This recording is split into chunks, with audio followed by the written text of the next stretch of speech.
We just celebrated 25 years of marriage. We're about to go on a trip.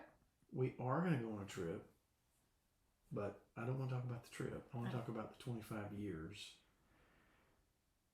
that the trip commemorates. The 25 years were not exactly easy. No.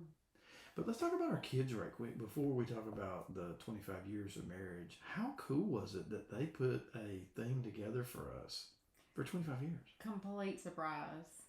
I was floored. I was looking at those pictures today. Just floored that they put that together. How thoughtful. Very thoughtful. Did you know that I raised such good kids? Yes, you did that alone. Did it all by myself. All by myself. But no, it was so thoughtful of them. And I thought you and I were just going out for a nice meal to commemorate the 25 years. Right. And Perrin, who we'll probably have on a conversation or two with her, and maybe the other kids if they want to have conversations in the future. But it was a total surprise, and I honestly didn't know anything until we were probably 5 minutes away from the venue where they were throwing this thing, and you looked at me and you said 5 minutes. We were right there. And you looked at me and you said, "This, do you think they're?" I was like, "No, are you kidding me? No." And we walked into a room full of our family and friends from multiple states. It's really cool. Probably about 80 people. Yeah. And the 3-tiered cake that they had made and the pictures. It was very well thought out. It was very thoughtful. Very thought out. Very thoughtful. But that commemorated 25 years of marriage. And which sometimes I can't believe it's been 25. Sometimes you feel like I can't believe it's been 25, and then other times you feel the weight of the years. Well, it's clearly all the easy living that I allow you to have. Yeah, that's it. All that easy living. But no, 25 years. So we got married in 2001 in May, and we were both like 10. We were young. 10 and 11. I was 11, you were 10. Maybe a little older, but we were young. And would you say that we continued to raise each other? Yes, that's how it always felt. Like we just finished. And I think that's part of why it's worked, our marriage. Why? Is because we finished growing up together. We kind of finished forming together. You weren't who completely formed. I wasn't completely formed. So we kind of formed together as one. Yeah. But I mean, you don't have to be married young to do that. I mean, you can still. But I think there was still a lot of life that we had to learn because we were young. Oh yeah. Do you remember the first house we lived in? Yes. And I didn't know what a breaker box was.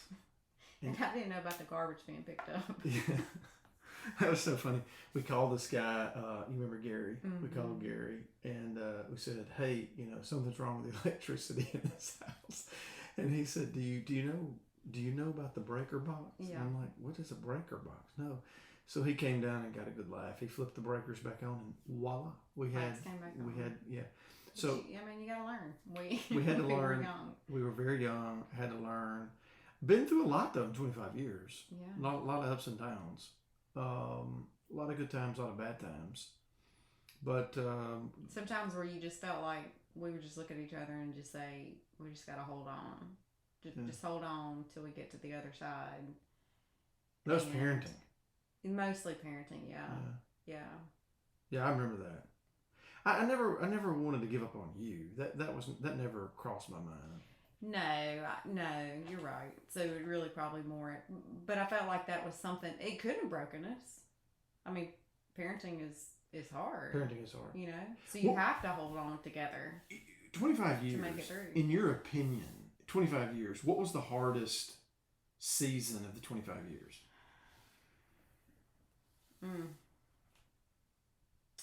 I mean, I really think it's when our kids were little. Okay. So probably 5, 3, and 1. So obviously, I mean, people are probably listening to this. Like we have 3 kids. Yes. Yeah. And now 21, 19, and 16, almost 17. Yeah. Yeah. So probably because at that time we had just had the move back from Georgia, Mm-hmm.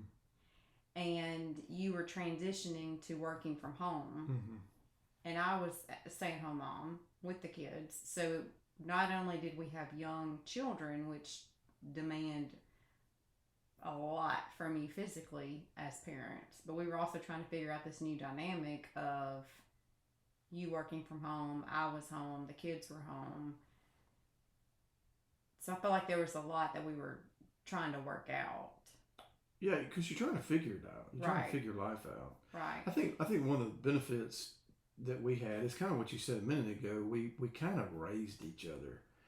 Now that doesn't mean that our parents weren't a part of that. I'm not saying that. Obviously they raised us, but we were young and very impressionable, and we dated, and then we got married, and we didn't know what marriage was, and I'm a pretty selfish person, and that's hard to deal with, and then you've got your own idiosyncrasies, and we got to figure all that out. And then here's this first kid, and now you're figuring out what you are as a father, what you are as a mother. You're coming together, and that's not the same thing. And because we always approached being parents very intentionally, and that doesn't come easy.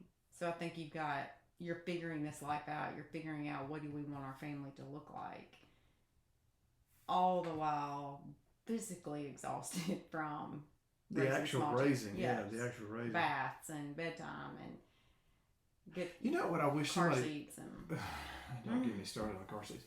What I wish somebody would have sat down and told us is that you can build what you want to build. Like there's not one size fits all to marriage. Like you and your wife can determine what you want to build. And you go build it together. And building involves labor and pain and sweat and tears and the rest, but that you're building something. I don't know that I consciously thought that. I just really, really, really liked you, and still do, but I just really, really, really, really liked you and wanted to be around you and wanted, to build a life, but I didn't know what that meant. Right. Very impressionable, and I think that's what's contributed to some of my ups and downs the last 25 years is, image chasing. What is a dad supposed to be? What's a husband supposed to be? What's a man supposed to be? What's a preacher supposed to be? What's an investor supposed to be? What's a business owner supposed to be? It's like you're constantly looking at, I want an example. So I'm looking at like hero mentality, and I think that's what contributes to the pain of your marriage sometimes. Which is also why it's so important to know what you want to build, to have those conversations early, and often, and throughout the entire marriage, because it's so easy to get distracted or to how are we supposed to be doing this? What is it supposed to look like? And then you're just trying to imitate somebody else, and that may or may not line up with your intention in marriage that you've already set.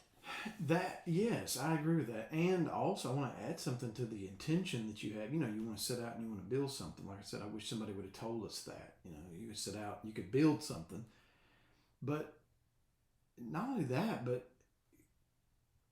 and I guess it's just age. I'm getting, I'm a couple years away from 50 now. And so I don't know, I'm starting to become more reflective. I guess that's just part of aging. But one of the things that, I'm starting to look at now is providence, like God's providence and His invisible hand. The skills that He's given me, the talents He's given me, the talents He's given you, the unique giftedness that He's given you, that He's given me. Like, I think when you set out with an intention to build a family, you need to recognize those simple things about yourself and about your spouse, because you're building something. Mm-hmm. And I think for me at least, a lot of the pain, you referenced a big transition in our life, probably one of the most painful in our married life so far, was that transition you just mentioned. I was really image chasing during that. Mm.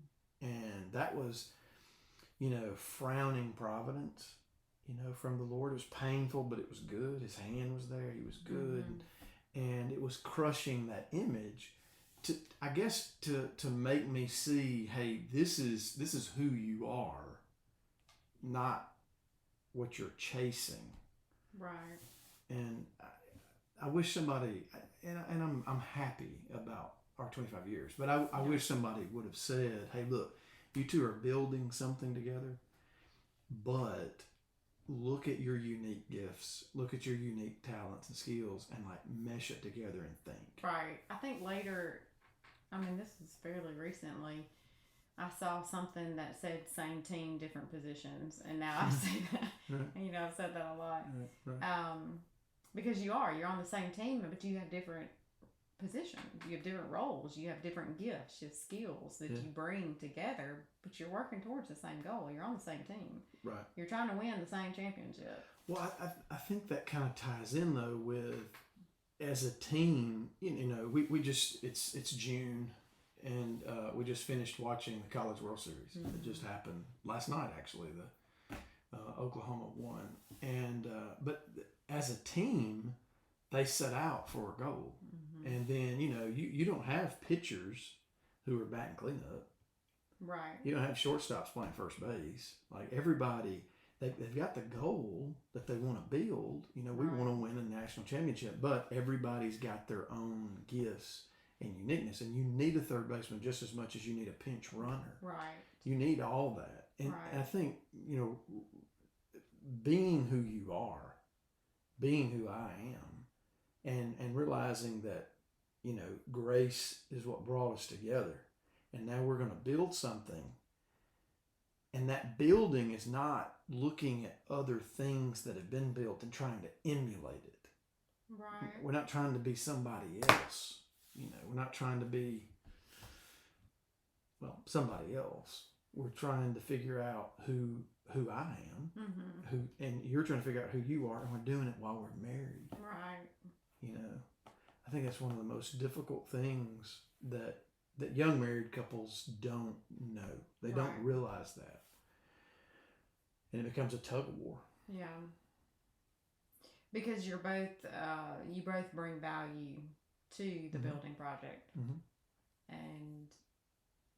And it needs to be discussed, talked about, because you're doing it together. So you just brought up something else, though. It's communication. Mm-hmm. I'm able to sit down with a lot of couples, over the last two and a half decades, sit down with a lot of couples in, marital counseling situations. And that's one of the biggest things. And it's affected us too. Mm-hmm. We're not immune to it. We're certainly not the gurus of it. But I can just tell very quickly, first meeting with a couple, hey, why are y'all not discussing this? Why are you not talking about this? Why haven't we at least a text message or something? Like, why haven't we discussed this?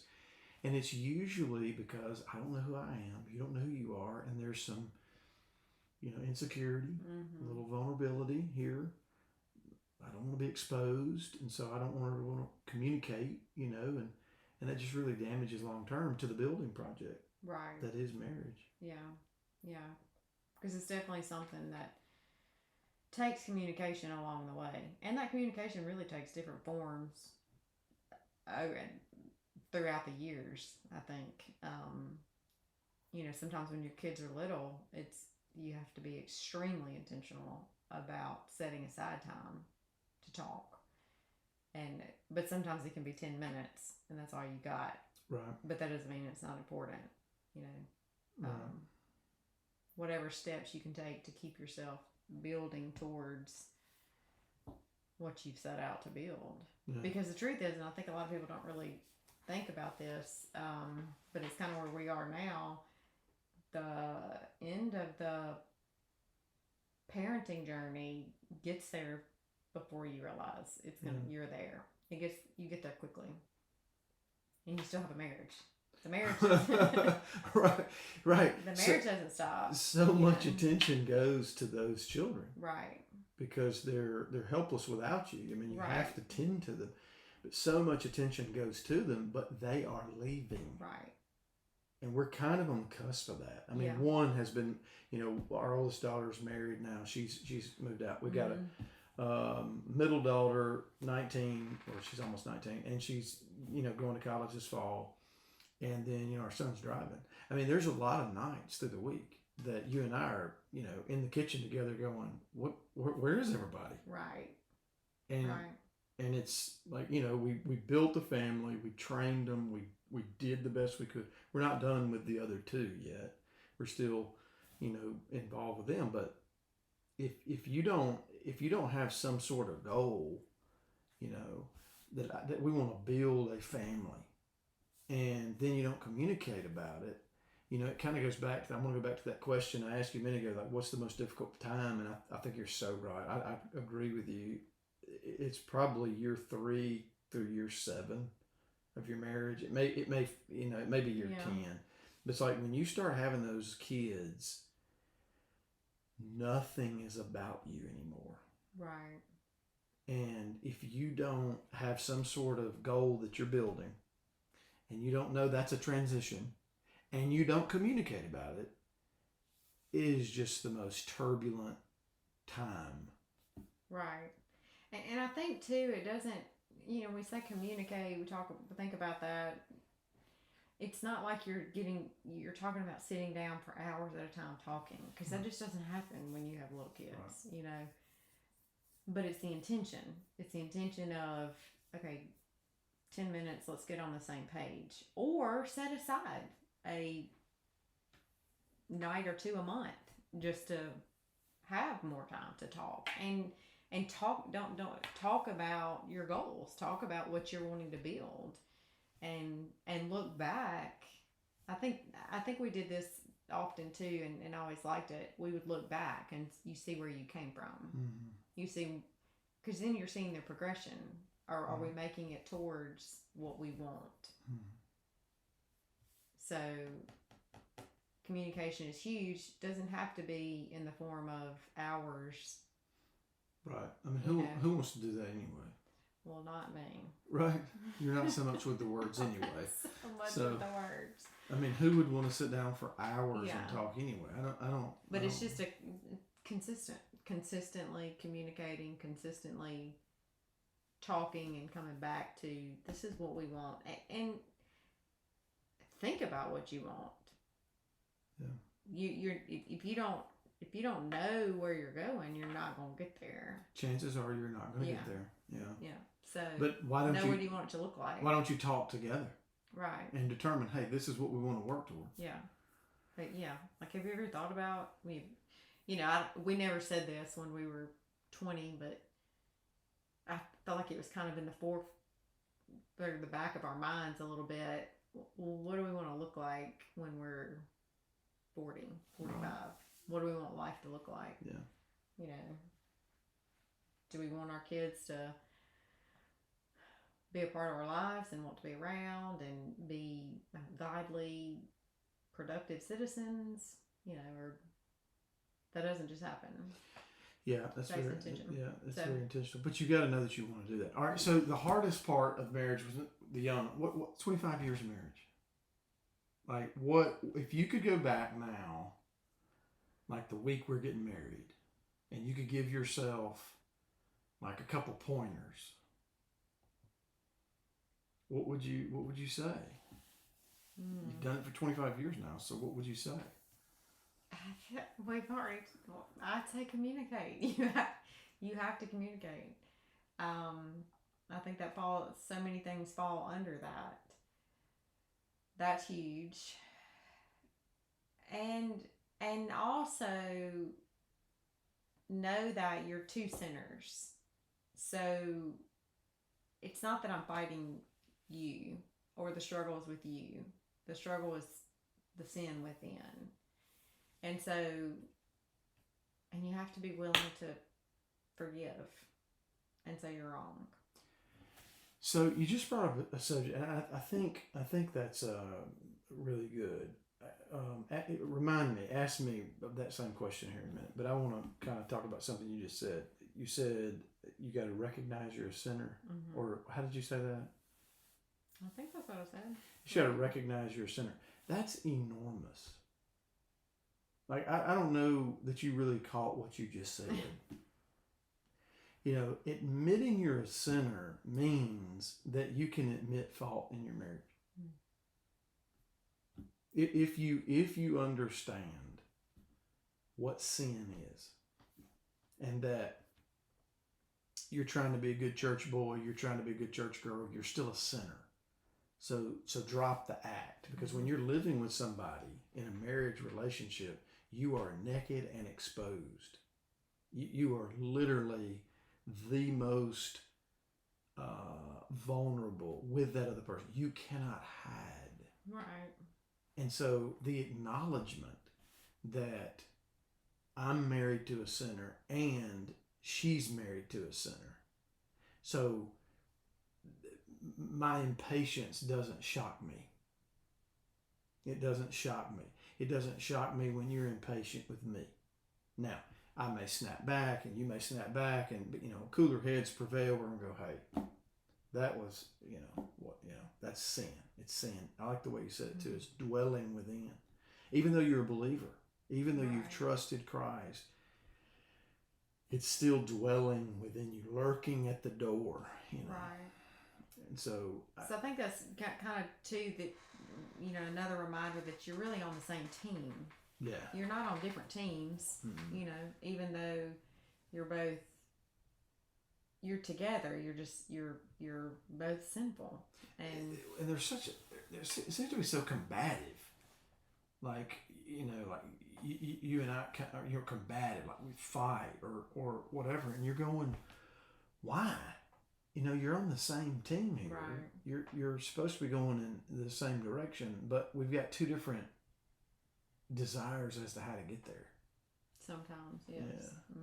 Not a lot. I would say that. Not a lot, but we do that. So you didn't ask me, but I'm gonna answer the question. If we go back, give myself some advice. What I would say is, to myself, be patient. That's what I would say to my 20-year-old self when I got married, 21-year-old self when I got married. Just be patient. Let it develop. Like, don't try to conform it. Don't try to contort it. Don't try to control it. Don't try to force it. Just let it develop. Trust God's providence. Trust His goodness. And let it develop. Yeah. Because I look back on the 25 years, and hopefully the next 25 will be better than the first 25. But I look back on the first 25 years, and I was just tense. I'm just an intense person, and it's not personal. And of course, you've been with me for 25 years. You know that's not personal. But I'm just so, if I'm on something, I'm focused and I'm determined, and I'm and that's what I would tell myself. Just, hey man, just breathe. Yeah. Trust the process. Marriage is a sanctifying work. Right. I mean, it hurts sometimes, but just trust. Be patient. Be patient with her. Be patient with the kids. And let it develop. Right. Yeah. I was just thinking about the sometimes it feels like a fine line between being intentional and letting things play out and trusting God's providence, because it's not that you're just flowing through your days and life with no goal in mind or nothing that you're trying to build, but at the same time, like you said, you would have told yourself, don't force it. So I completely agree with that. Looking back, somehow, I said communicate, and I do think it's important. You do have to communicate. I think I would have told myself to relax. And that might have come in more when we had children, for me personally. But So it came out more when we had children. Yes. But yes, it came out more when we had children. But so echoing what you said with trusting God to let life play out, all the while moving towards the goal. But you can do that with patience and not uptightness. Not uptightness. Okay, we just is that a word? We just created a word. Not uptightness. Well, I mean, there's a lot of times over the last 25 years, there was a lot of uptightness, and while we're getting to where we set out to get, looking back, you can always critique or take what happened with you and give other people different advice. Sure. Or, sure. So I think relaxing, trusting the process are two things. To that point, I think how do you mesh intentionality, because I've got a goal in mind, this is what I want to build, with be patient, trust the process. How do you wed those, And I think Ecclesiastes is what we're studying at church right now. It's such a fantastic book for this conversation because what you see throughout that book is you cannot control the outcomes. You can't control people. You can't control their responses. You can't control the future. You can't control time. You just can't control very much. The only thing you can do is steward what you do have. And that's today. And that's a relationship with you. And that's gifts, skills, talents that I have. I can do what I can do today. Yes, can I move the ball toward an ultimate goal? Sure. But I can't control the outcome. Right. There may be a different path, as has happened with us. I mean, there was a radically different path that we were taken on that was extremely different than what was in my mind.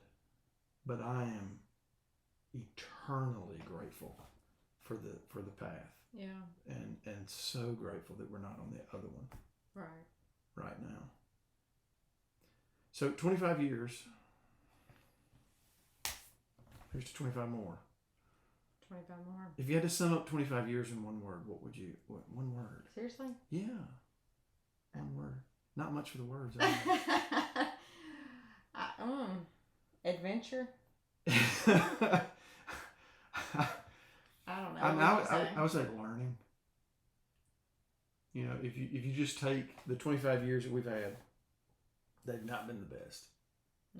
They've not been the worst. They've not been the best. But what have we learned? Yeah. What have we learned that can now propel us to the next 25? Right. All right. Okay. Love you. I love you.